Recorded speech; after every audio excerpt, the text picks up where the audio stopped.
ਖਾਲਸਾ।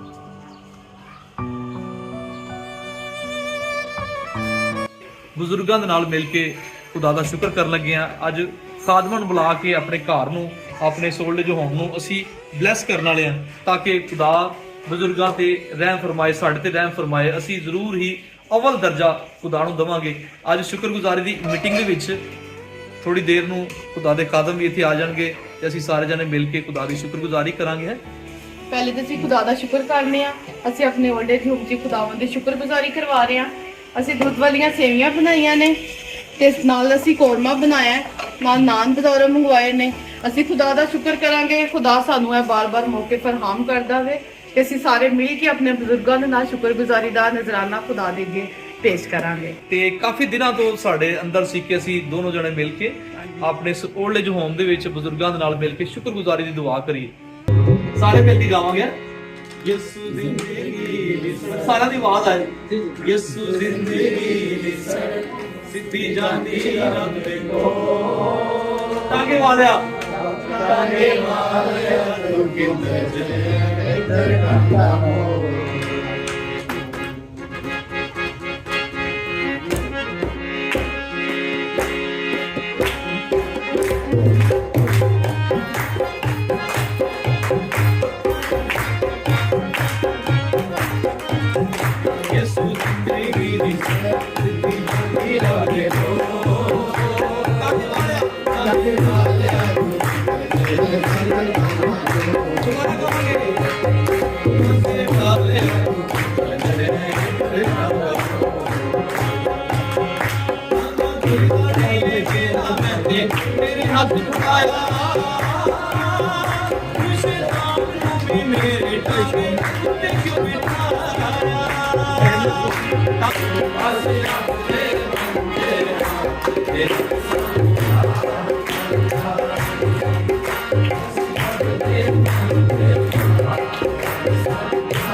शुक्रगुजारी को सीखेंगे।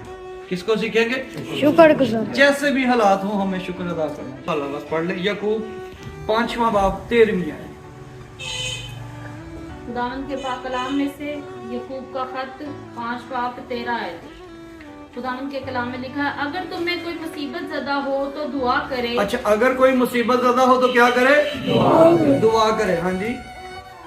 अगर खुश हो तो हमद के गीत गाए। अगर खुश हो तो क्या करे? हमद के गीत गाए। पलूस और सलास कौन सी प्रस्तिश कर रहे थे? हमद के गीत। और यहाँ पर याकूब कहता है अगर कोई मुसीबत ज्यादा तो वो क्या करेगा? दुआ। और अगर कोई खुश होगा तो वो क्या करेगा? हमद के। आप मुझे बताएं ऐसी हालत में खुश रहना कितना मुश्किल है।